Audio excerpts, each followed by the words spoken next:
Radio Claret América presenta Sediento de ti, la palabra, fuente de vida, con el sacerdote misionero claretiano, Tony Díaz. Reflexiones diarias del Evangelio. Aquí iniciamos. Bienvenidos, hermanos, a nuestras reflexiones bíblicas de las lecturas del día. Hoy es jueves de la segunda semana de tiempo ordinario. Jueves de la segunda semana de tiempo ordinario, y hoy celebramos la memoria de Santa Inés, virgen y mártir. La primera lectura de hoy viene de la carta a los Hebreos, capítulo 7, versículos 23 al capítulo 8, versículo 6. Hermanos, durante la antigua alianza hubo muchos sacerdotes, porque la muerte les impedía permanecer en su oficio. En cambio, Jesucristo tiene un sacerdocio eterno, porque Él permanece para siempre. De ahí que sea capaz de salvar para siempre a los que por su medio se acercan a Dios, ya que vive eternamente para interceder por nosotros. Ciertamente que un sumo sacerdote como este era el que nos convenía, santo, inocente, inmaculado, separado de los pecadores y elevado por encima de los cielos, que no necesita, como los demás sacerdotes, ofrecer diariamente víctimas, primero por sus pecados y después por los del pueblo, porque esto lo hizo de una vez para siempre, ofreciéndose a sí mismo. Porque los sacerdotes constituidos por la ley eran hombres llenos de fragilidades. Pero el sacerdote constituido por las palabras del juramento posterior a la ley es el Hijo eternamente perfecto. Ahora bien, lo más importante de lo que estamos diciendo es que tenemos en Jesús a un sumo sacerdote tan excelente que está sentado a la derecha del trono de Dios en el cielo, como ministro del santuario y del verdadero tabernáculo, levantado por el Señor y no por los hombres. Todo sumo sacerdote es nombrado para que ofrezca dones y sacrificios. Por eso era también indispensable que él tuviera algo que ofrecer.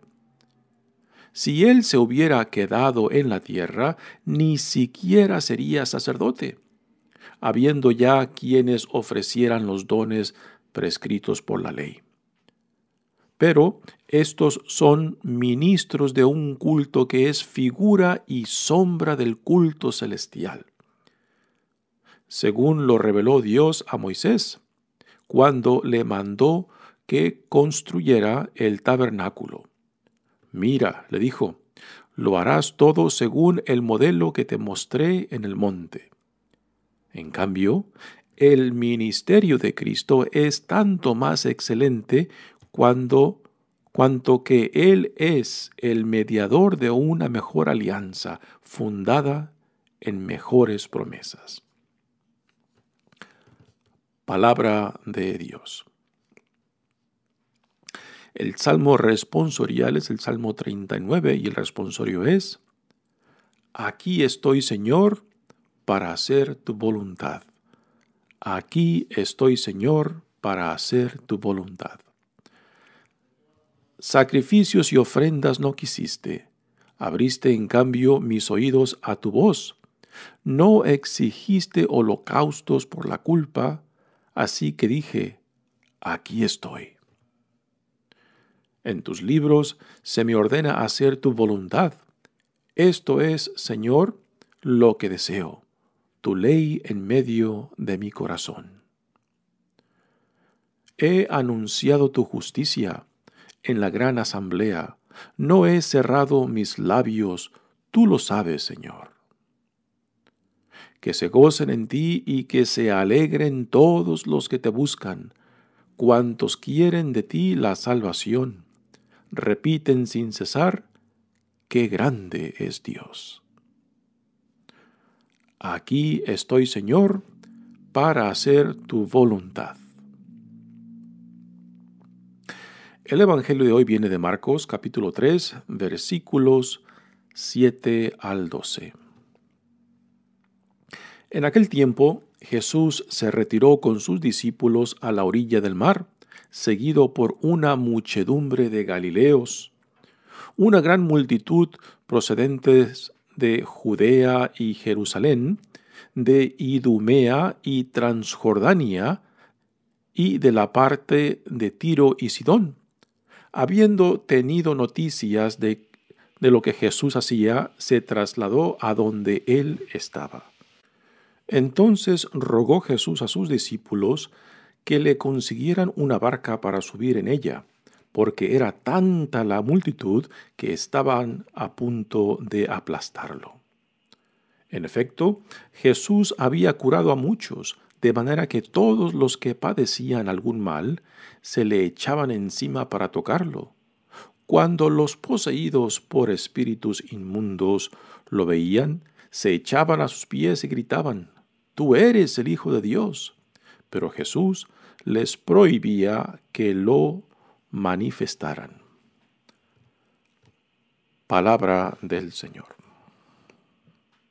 Muy bien, damos comienzo a nuestra reflexión de las lecturas de hoy, pero antes comentemos algo acerca de Santa Inés, memoria de quien celebramos hoy en día. Es nombrada virgen y mártir. En realidad se sabe muy poco, pero muy poco de esta jovencita. Se cree que tenía, según San Ambrosio, unos 12 años. San Agustín, al escribir de ella, dice que quizás tenía unos 13 años, ¿no? Así que sabemos muy poco. Se cree que murió hacia fines del IV siglo. Su nombre se menciona en el Canón de Mártires de la Iglesia temprana. Y lo que se sabe es de que ella pues muere mártir defendiendo y preservando su virginidad. Es un periodo en el cual la comunidad cristiana pues sufría grandes persecuciones. Y ella muere en una de estas persecuciones por defender y preservar su dignidad de virgen. Muy bien, pasemos ahora a las lecturas de hoy. Continuamos leyendo de la carta a los Hebreos y nuevamente el autor de esta carta saca el tema de cómo el sacerdocio eterno de Jesucristo pues es mucho más por encima del sacerdocio levítico de Israel. Y la pregunta quizás hacer, bueno, ¿por qué? ¿Por qué hace tanto énfasis en esta comparación del sacerdocio eterno de Jesucristo comparado con el sacerdocio levítico de los sacerdotes judíos? Es porque esta carta es escrita a esta comunidad hebrea, o sea, judíos cristianos, que algunos están a punto de abandonar lo que han recibido en Jesucristo. Y gran parte de esta carta pues es de crear argumentos el por qué deben de mantenerse firmes, el por qué no deben dar pies atrás, el por qué no deben de regresar a lo que han dejado, a lo previo. Por ejemplo, regresar a los sacrificios de los sacerdotes levíticos cuando el sacrificio que Jesús como sacerdote eterno ofrece por nosotros es mucho más grande, mucho más importante y por encima de todo sacerdocio levítico, ¿no? Así que esto es el trasfondo de esta carta y también particularmente de esta lectura de hoy, porque está armando este argumento para convencerlos de que no den pies atrás, de que no abandonen lo que han recibido, de que no regresen a algo inferior, algo que ha sido superado en grande por la persona de Cristo. Dice la lectura: Hermanos, durante la antigua alianza hubo muchos sacerdotes porque la muerte les impedía permanecer en su oficio, ¿no? Y con esto nos quiere dar a entender que el sacerdocio levítico, nuevamente los sacerdotes judíos venían de Leví, uno de las 12 tribus de Israel. Y de esta tribu pues eran llamados a los sacerdotes que ofrecían los sacrificios en el templo por la purificación y por la reconciliación del pueblo de Dios. Ofrecían primero sacrificios por ellos mismos, porque siendo hombres, pues eran débiles, también tenían pecados, así que parte de su ofrecimiento en el templo eran por sus propios pecados y después por los pecados del pueblo de Dios. A diferencia a Jesucristo como sacerdote eterno, pues siendo perfecto, siendo sin pecado, pues él no tenía necesidad de ofrecer sacrificios por sí mismo porque estaba sin pecado, ¿no? Pero sí ofrecía por el pueblo, pero lo ofrecía también de una forma muy distinta a los sacrificios de los sacerdotes levíticos. Y es ahora el tema al cual va a entrar en esta lectura. Dice, en cambio, Jesucristo tiene un sacerdocio eterno porque Él permanece para siempre, ¿no? Así que Jesucristo, por medio de la resurrección, pues adquiere esta función de sacerdote eterno. ¿Por qué? Porque ha vencido la muerte, ¿no? Y también porque ha ascendido al Padre y está a la derecha del Padre, entonces su ofrenda, su intercesión por nosotros es más directa, a diferencia de la intercesión de los sacerdotes levíticos que se llevaba a cabo en el templo de Israel, el cual es simplemente una sombra del templo verdadero que existe en el cielo, donde Dios está. Y a la derecha de quien se encuentra Jesucristo, sacerdote eterno, intercediendo por nosotros, ¿no? Así que con este argumento, pues el autor les está diciendo a esta comunidad de hebreos, de judíos cristianos, o sea, que no den pies atrás, que no regresen a algo inferior, porque lo que han recibido en Jesucristo es mucho más excelente, mucho más santo, mucho más digno que lo que los sacerdotes levíticos pues podían ofrecer por el pueblo de Israel en el templo. Dice, de ahí que sea capaz de salvar para siempre a los que por su medio se acercan a Dios, ya que vive eternamente para interceder por nosotros. Así que el hecho de que Jesucristo es sacerdote eterno, pues tiene una plenitud mucho más grande, mucho más por encima del tipo del sacerdocio y sacrificios que los sacerdotes levíticos podían ofrecer por el pueblo. Dice, ciertamente que un sumo sacerdote como este era el que nos convenía. Santo y todo esto, estos calificativos los dice en torno a Jesús. Santo, inocente, inmaculado, separado de los pecadores y elevado por encima de los cielos, que no necesita, como los demás sacerdotes, ofrecer diariamente víctimas, primero por sus pecados y después por los del pueblo, porque esto lo hizo de una vez para siempre, ofreciéndose a sí mismo, ¿no? Y aquí, pues, realmente esta es una imagen impresionante, ¿no? De que solamente la ofrenda de sí mismo. Los sacerdotes levíticos ofrecían animales,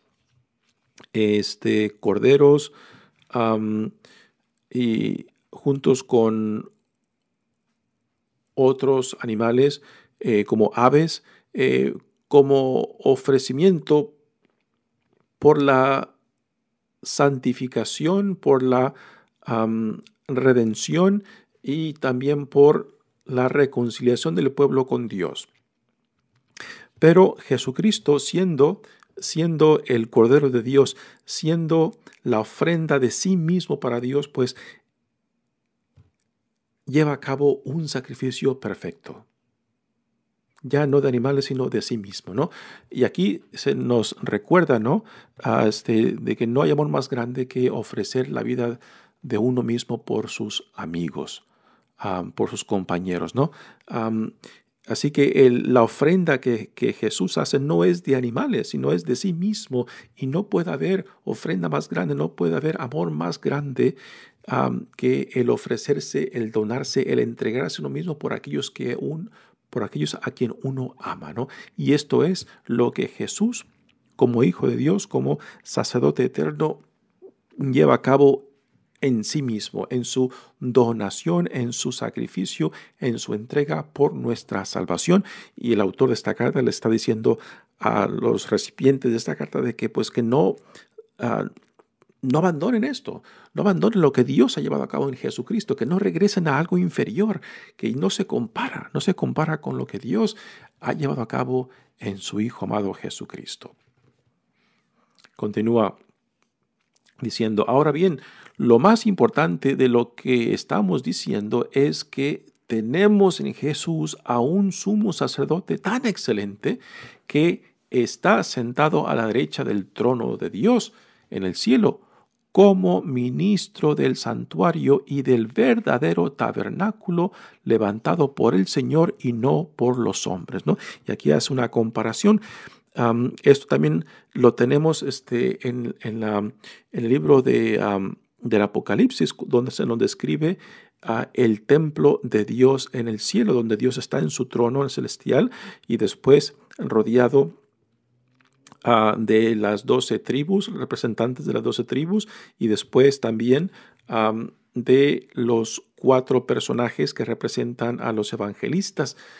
Y Juan, en el libro del Apocalipsis, pues nos da una visión del templo eterno y celestial. Y aquí el autor de esta carta lo compara con el templo de Jerusalén, que a comparación del templo de Dios en el cielo, pues simplemente es una sombra. Es algo que no se puede comparar, y por más bello, por más grande que fuera el templo de Jerusalén, pues no deja de ser simplemente una sombra, algo inferior al templo celestial y eterno en el cielo, donde Jesús está a la derecha de Dios Padre. Dice, todo sumo sacerdote es nombrado para que ofrezca dones y sacrificios. Esto era la función de los sacerdotes levíticos en el templo de Jerusalén. Por eso era también indispensable que él tuviera algo que ofrecer. Si él se hubiera quedado en la tierra, ni siquiera sería sacerdote. O sea, si Jesús no hubiera muerto y resucitado, entonces no fuera ningún sacerdote, porque la función del sacerdocio de Jesús y de su eternidad, pues se le da por medio de la resurrección. Esto es lo que viene diciendo el autor de esta carta. Si él se hubiera quedado en la tierra, ni siquiera sería sacerdote, habiendo ya quienes ofrecieran los dones prescritos por la ley, o sea, los sacerdotes levíticos. Pero estos son ministros de un culto que es figura y sombra del culto celestial. O sea, lo que se lleva a cabo en el templo de Jerusalén por los sacerdotes levíticos son simplemente una sombra, no digamos imitación, pero sí una sombra, ¿no? Que no se puede igualar a lo que se lleva a cabo en el templo sagrado de Dios en el cielo. Y repito, donde Jesucristo se encuentra a la derecha del Padre intercediendo por nosotros. Así que es un sacerdocio mucho más pleno, más puro, más completo que lo que se lleva a cabo en el templo en Jerusalén. Y por eso, como parte de este argumento del autor de esta carta, decir, ¿cómo ustedes van a abandonar esto que Dios ha llevado a cabo en Jesucristo? ¿Cómo van a abandonar este sacrificio perfecto, más pleno que a lo que quieren regresar ustedes en el sacerdocio levítico que se lleva a cabo en Jerusalén? No hay comparación, dice el autor, ¿no? Y continúa diciendo, pero estos son ministros de un culto que es figura y sombra del culto celestial, según lo reveló Dios a Moisés, cuando le mandó que construyera el tabernáculo. Y ahora está citando el Antiguo Testamento diciendo, mira, le dijo Dios a Moisés, lo harás todo según el modelo que te mostré en el monte. En cambio, el ministerio de Cristo es tanto más excelente cuando que Él es el mediador de una mejor alianza, fundada en mejores promesas. Así que Jesucristo no simplemente es la plenitud de la alianza que Dios ha hecho a cabo llevado a cabo con el pueblo de Israel, sino también es más pleno y también es más perfecto. Así que, ¿cómo vamos a regresar a algo imperfecto? ¿A cómo vamos a regresar y cómo van a abandonar a esto que Dios les ha revelado, a esto que Dios les ofrece por medio de Jesucristo? Así que, nuevamente, el autor de esta carta está insistiendo de que no den paso atrás, ¿no? Y aquí nos recuerda lo que Jesús le dice a la gente también en el Evangelio de Lucas, cuando dice: el que ha puesto la mano en el arado y mira atrás, no es apto para el reino de Dios, ¿no? Pues así igualmente estos judíos cristianos a quien se les dirige esta carta, pues han puesto la mano al arado, han trabajado y se han entregado, y ahora algunos de ellos pues quieren dar paso atrás, regresando a lo antiguo, regresando a lo previo, regresando a lo inferior. Y el autor les dice: ¿cómo ustedes van a dar paso atrás y regresar a algo inferior cuando tienen algo superior que Dios les da en su Hijo amado Jesucristo, nuestro sacerdote eterno? Muy bien, pasemos ahora al Evangelio de hoy, que es un Evangelio interesante porque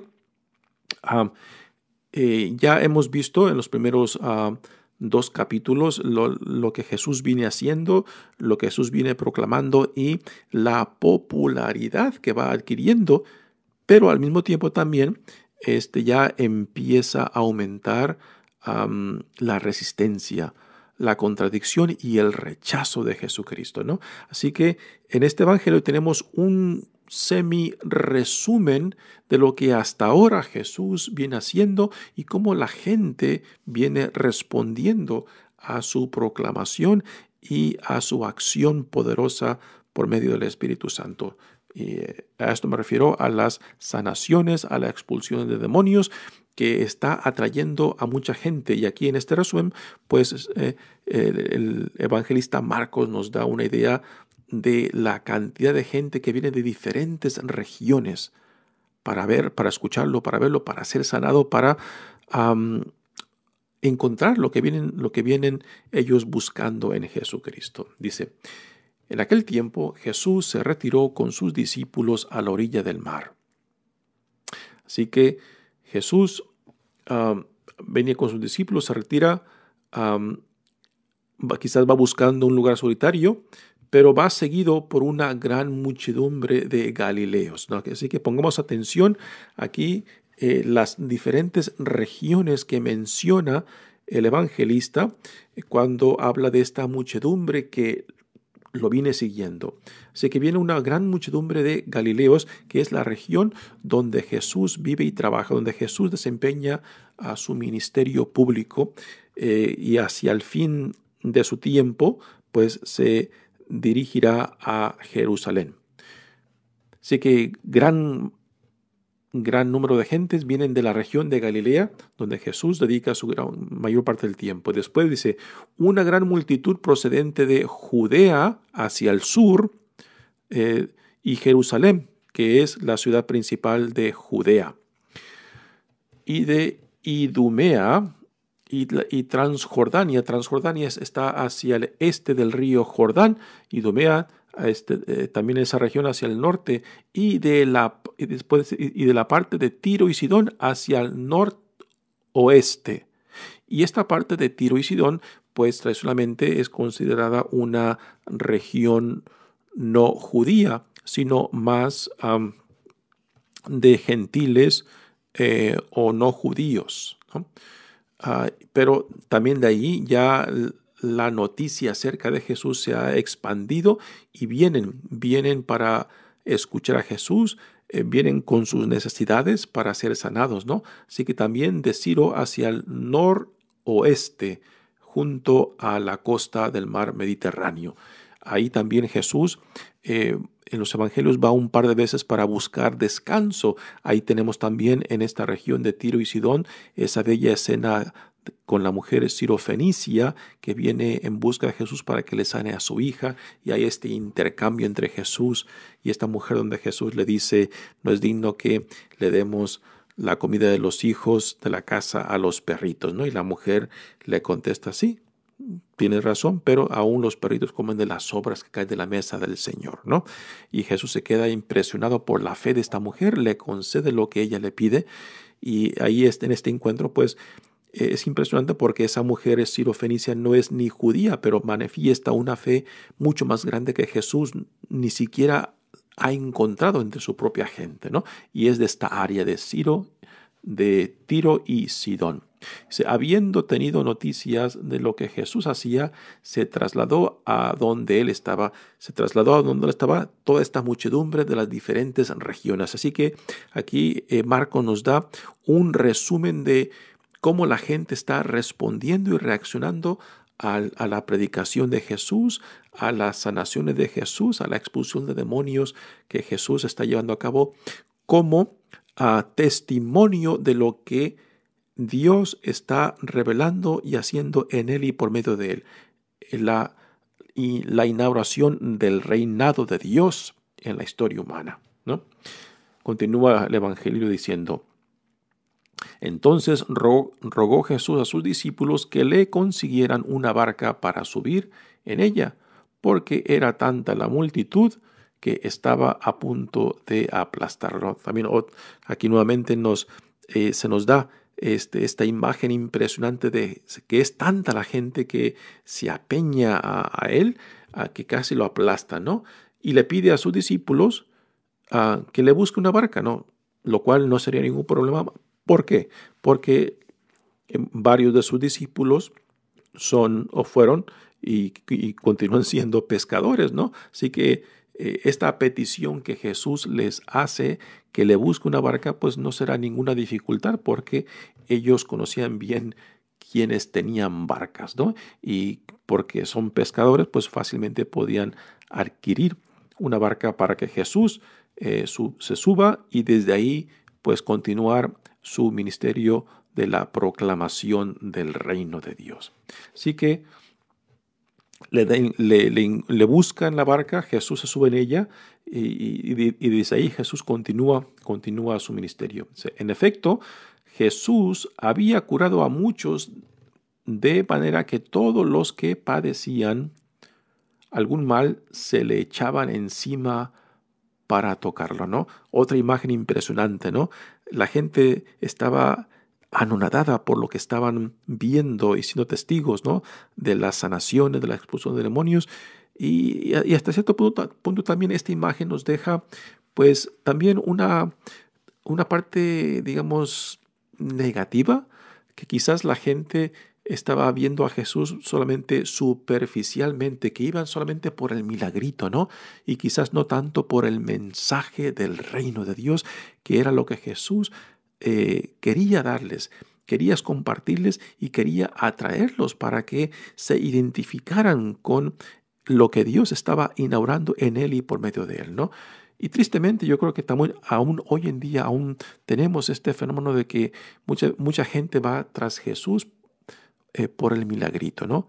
Y con esto no es para criticar, sino para decir de que quizás vamos en busca por lo que queremos, pero no en busca por lo que Dios nos quiera dar. La gente viene a Jesús con necesidades reales y concretas, ¿no? El hecho de que van muchos enfermos es porque tienen necesidad, ¿no? Porque esas enfermedades, pues, quizás les impiden vivir con una dignidad plena, o quizás, por ejemplo, como el caso de los leprosos, pues los separa de sus familias y de la comunidad, ¿no? Así que vienen con necesidades reales y concretas, pero Jesús quiere darles mucho más que simplemente lo que necesitan inmediatamente. Y esto es una pregunta que se nos hace a nosotros hoy en día. Cuando tú vas en busca de Jesús, ¿qué es lo que buscas? ¿Vas en busca simplemente por lo que tú necesitas, o vas en busca también por lo que Dios te está ofreciendo, te está dando en Jesucristo? Y lo que Dios quiere darnos en Jesucristo es el reino. la visión del reino, o sea, hacernos partícipes de esta nueva realidad que Dios ha inaugurado en Jesucristo, porque es por medio de esta identificación nuestra con el reino que nos hacemos parte de esta realidad que está haciendo irrupción en la historia humana. Y qué triste que a veces simplemente vamos en busca por nuestros intereses, por lo que nosotros queremos o necesitamos. Y nos conformamos con eso. Muchas veces a esto se puede reducir a crear una fe o una relación con Dios, pero con un Dios de emergencias, que simplemente vamos en busca de Él cuando tenemos una emergencia, ¿no? Y que después de que pasa nuestra emergencia, pues nos olvidamos de Él hasta la siguiente emergencia. Y hermanos, esto no es una relación, esto es un abuso de confianza, esto es un abuso de amor, esto es un abuso de la misericordia de Dios, cuando lo que Dios quiere ofrecernos, nos quiere dar, es algo mucho, mucho más grande. Así que la pregunta aún está para nosotros, ¿no? ¿Qué es lo que yo busco cuando voy tras Jesús? ¿Tengo interés en lo que Él quiere ofrecerme y quiere darme? ¿O simplemente voy en busca de lo mío? Ya cierra el Evangelio diciendo: cuando los poseídos por espíritus inmundos lo veían, se echaban a sus pies y gritaban: «Tú eres el Hijo de Dios». Pero Jesús les prohibía que lo manifestaran. ¿Por qué se los prohibía? Porque en la mentalidad judía, el conocer el nombre o identidad de alguien es querer controlar a la persona. Entonces, cuando estos que padecían de espíritus inmundos y decían quién era Jesús, lo decían no por fe, no por una afirmación de fe, sino porque al decir que tú eres el Hijo de Dios, querían controlar la actividad y la misión de Jesús. Y por eso Jesús los calla, porque no es una afirmación de fe lo que ellos proclaman, lo que ellos profesan, sino simplemente un querer controlar quién es Jesús, porque sabían cuál era su identidad. Muy bien, hermanos, mi nombre es Padre Tony Díaz, misionero claretiano. Que Dios los bendiga. Radio Claret América presentó Sediento de ti, la palabra. Fuente de vida. Sus comentarios son importantes. Contáctenos en radioclaretamerica@gmail.com.